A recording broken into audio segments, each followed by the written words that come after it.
If you are over 60, there is a good chance you have something in your fridge right now that you have been told your whole life is a smart, healthy choice. And for many people, it is. But for some older adults, in the wrong situation, at the wrong time of day, or combined with certain common medications, that same food can quietly work against the brain while you sleep. I am not here to scare you. I am here to help you make smarter, safer choices with the food you already love. Because after 60, health is not only about what you eat. It is also about when you eat it, how much, how often, and what else is happening in your body. In this video, I will walk you through 9 very common vegetables and vegetable-like foods that can cause problems for some seniors. Not because they are evil foods, but because aging changes how the body responds. I will also show you simple ways to keep them in your life more safely, and please remember this throughout the entire video. If you take blood thinners, blood pressure medication, diabetes medication, or you have kidney issues, heart rhythm issues, or a history of circulation problems, you should treat diet changes the same way you treat medication changes. Slowly, consistently, and with guidance. If you have not subscribed yet, I recommend you do that now, so you do not miss future videos made for the 50+ audience. And if you are finding this helpful, type 1 in the comments. If not, type 0 and tell me what you want improved. Now let us begin. Number 1. Spinach. Healthy for many, tricky for some. Spinach has an almost perfect reputation. It is in salads, smoothies, omelettes, soups, and senior meal plans everywhere. It contains fiber, magnesium, folate, and many useful nutrients. But spinach also contains oxalates. Oxalates are natural compounds that combine with minerals like calcium. In many people this is not a big issue, but in some older adults, especially those with a history of kidney stones, reduced kidney function, or those taking high-dose calcium supplements, vitamin D, or certain combinations of supplements, a high oxalate routine can become a problem. Here is the important part. When the body has trouble clearing oxalates efficiently, crystals can form in the urinary tract. That is the most common issue. And while the internet sometimes turns this into dramatic claims about arteries, the real risk most seniors should focus on is simpler and more practical. Hydration and kidney strain, plus the way supplements and food choices stack together over time. If you're eating a large spinach salad at night, then also taking calcium and vitamin D, and also not drinking much water in the evening, you might be creating conditions that make your body work harder than it needs to overnight. For someone who already has sensitive circulation or is trying to keep blood pressure stable at night, anything that pushes the body into stress mode can be a hidden problem. So what do I recommend instead of fear? If you love spinach, keep it, but make it predictable and gentle. Cook it more often instead of eating huge raw portions daily. If you take calcium or vitamin D, take those with guidance and keep your spinach portions consistent. If you have a kidney stone history, ask your clinician specifically about oxalate management. And consider moving large spinach meals earlier in the day when you are more hydrated and more active. Now let us go to the next one, because this one is extremely important if you take a blood thinner. Number 2. Broccoli. Great food, but vitamin K requires consistency. Broccoli is nutritious. It is full of fiber and useful plant compounds. For most people it is a strong choice. But broccoli is also high in vitamin K.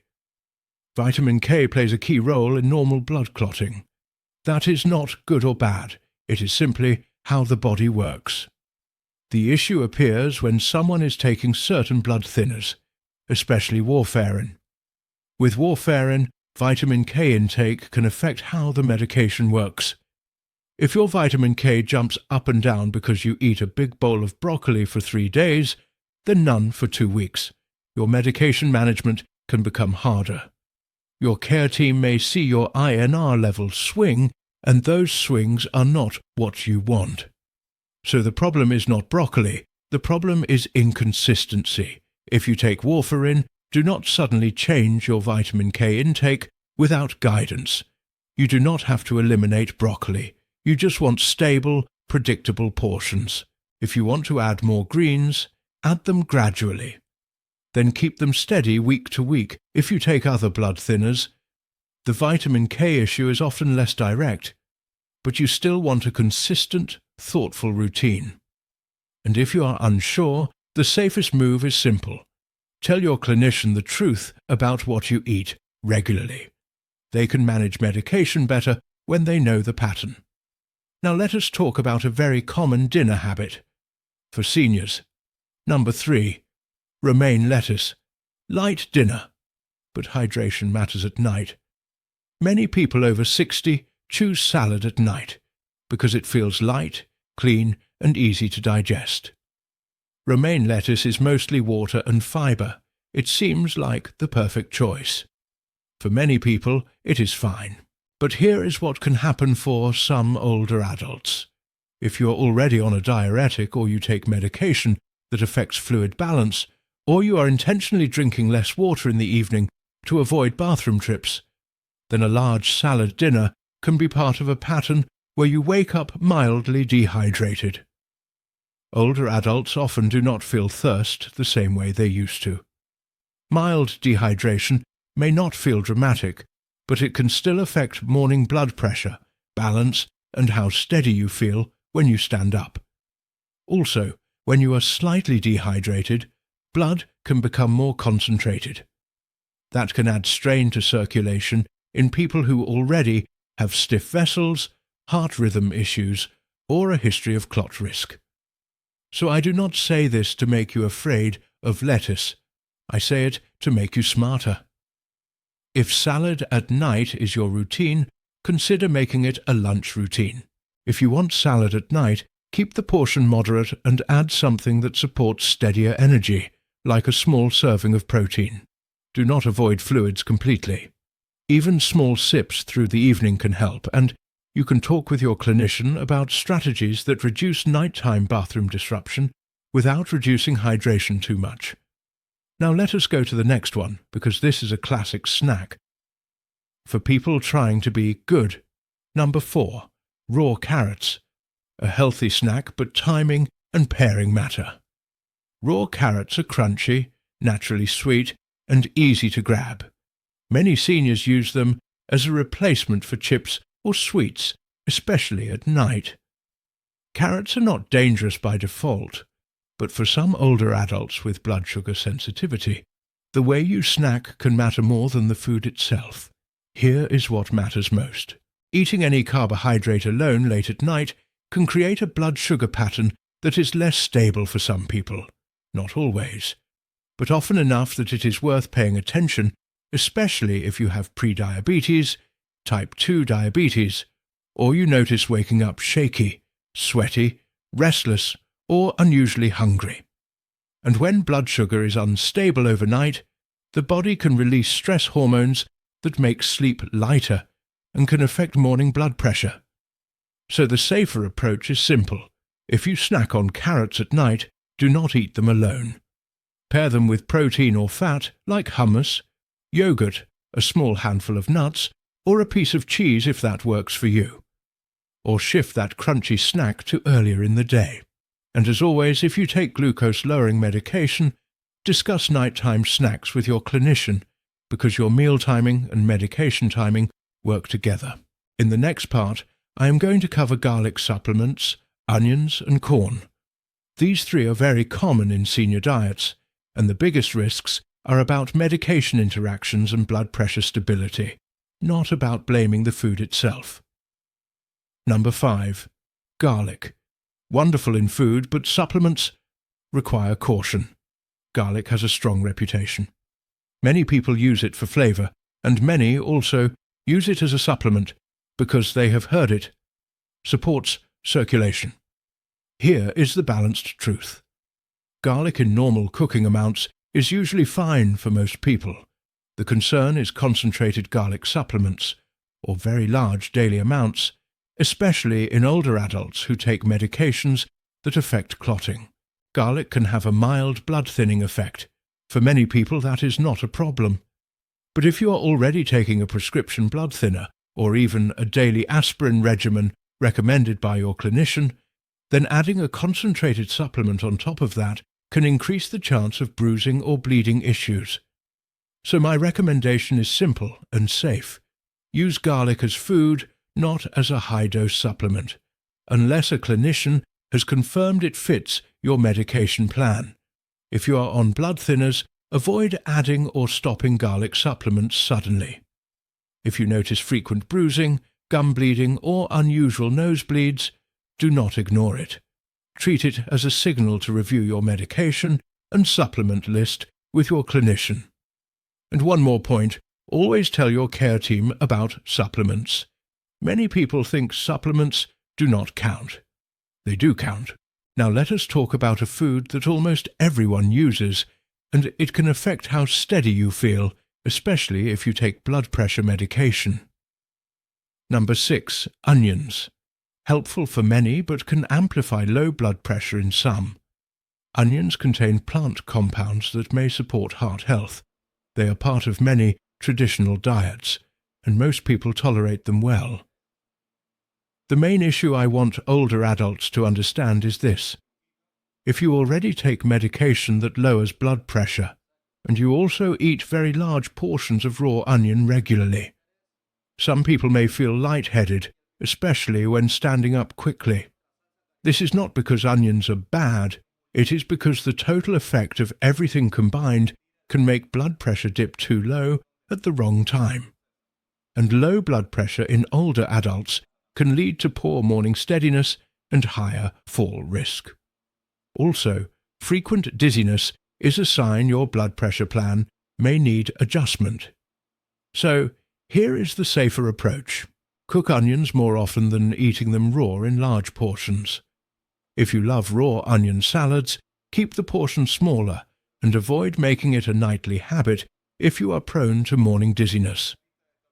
Stand up slowly in the morning, and if dizziness is common, measure your blood pressure and discuss patterns with your clinician.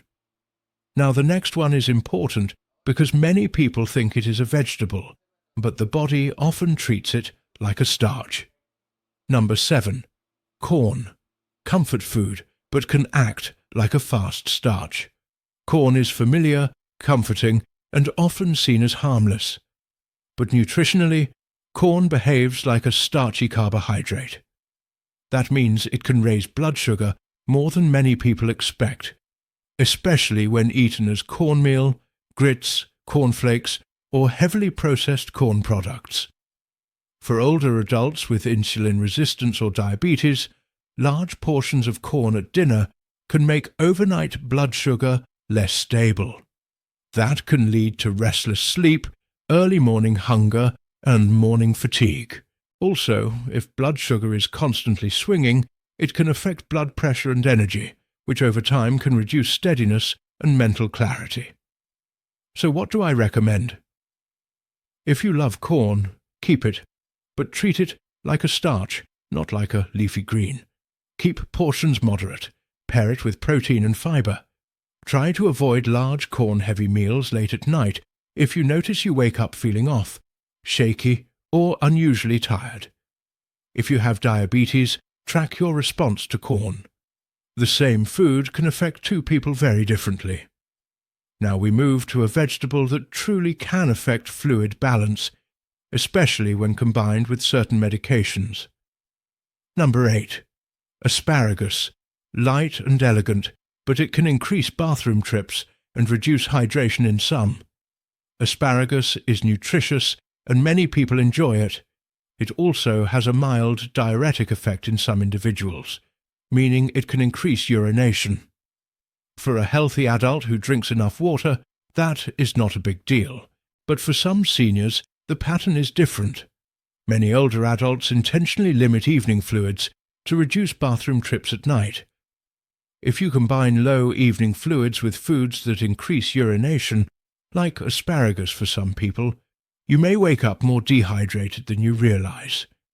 And mild dehydration can contribute to morning dizziness and weaker balance. So again, this is about timing and context. If asparagus makes you urinate more, eat it earlier in the day. If you eat it at dinner, do not completely avoid fluids. Small sips can make a difference. If you take diuretics, speak with your clinician about the best timing for both medication and meals.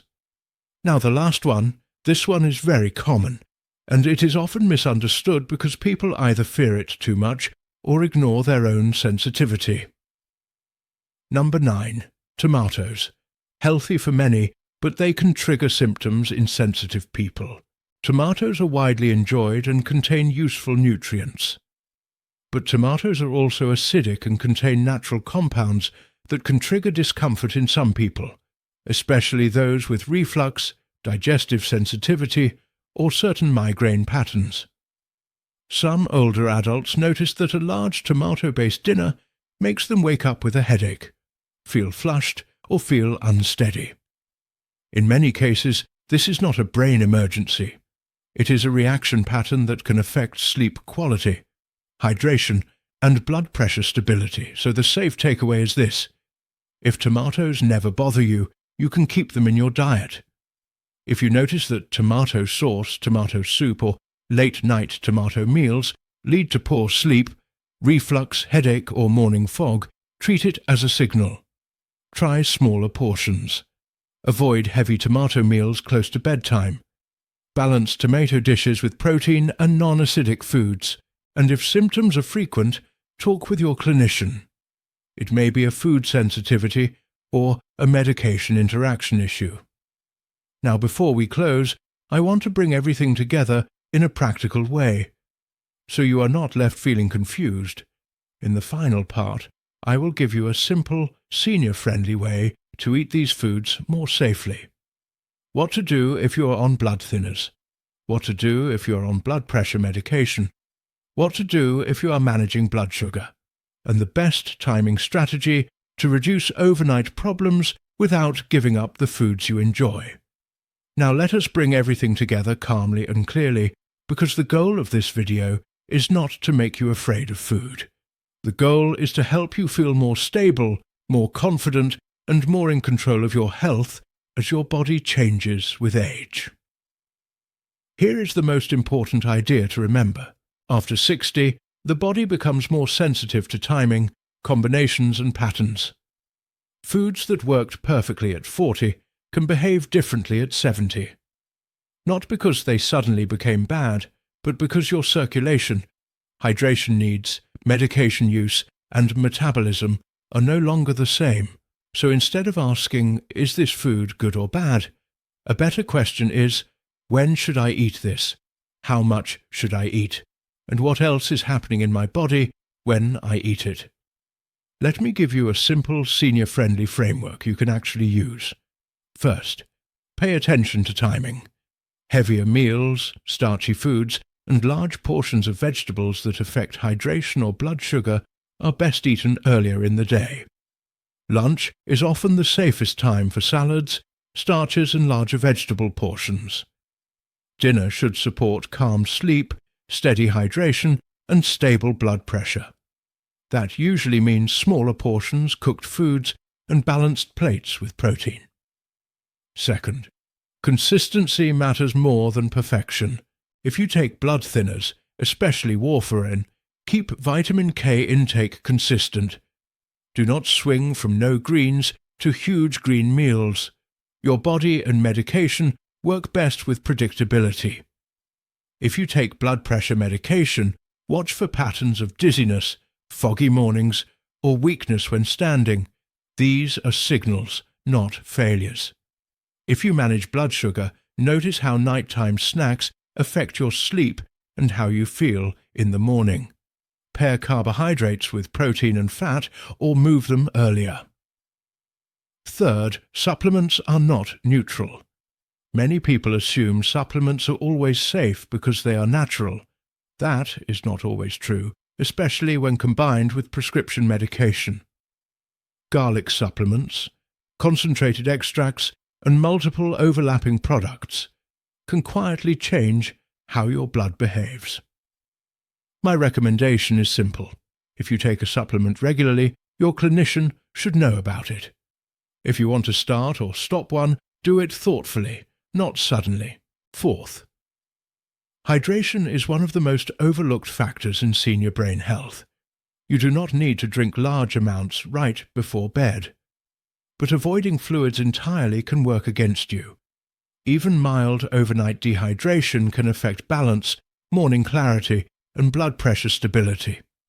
Small sips in the evening, earlier hydration during the day, and paying attention to how often you feel dizzy or unsteady can make a real difference.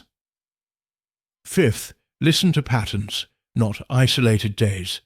One meal rarely causes a problem by itself. Patterns over weeks matter more. If you notice that certain foods eaten at night lead to poor sleep, morning fog, or unsteadiness, that is valuable information. It is your body giving feedback. Do not ignore it. Adjust gently. Now, I want to say something important. You are not fragile. You are experienced. The fact that you are watching this video means you are paying attention. Awareness is one of the strongest tools you have. Small changes made consistently can protect your clarity, your balance, and your independence far more effectively than dramatic restrictions. You do not need to eliminate vegetables. You do not need to fear your kitchen. You simply need to eat with context. Earlier meals, balanced plates, consistent routines, honest conversations with your clinician. Those habits support the brain quietly and reliably. Before we close, I invite you to take one small step today. Just one. Maybe you move your salad to lunch. Maybe you pair your evening snack with protein. Maybe you review your supplement list. Maybe you drink a bit more water earlier in the day. Small steps done calmly are powerful. If this video helped you think differently about food and aging, leave a comment with 1. If you want something explained more clearly next time, leave 0 and tell me what you need. And if you want more videos like this, focused on real-life habits, for people over 50, subscribe so you do not miss the next one. Thank you for spending this time with me. Take care of yourself, and remember, your experience is not a weakness. It is your advantage.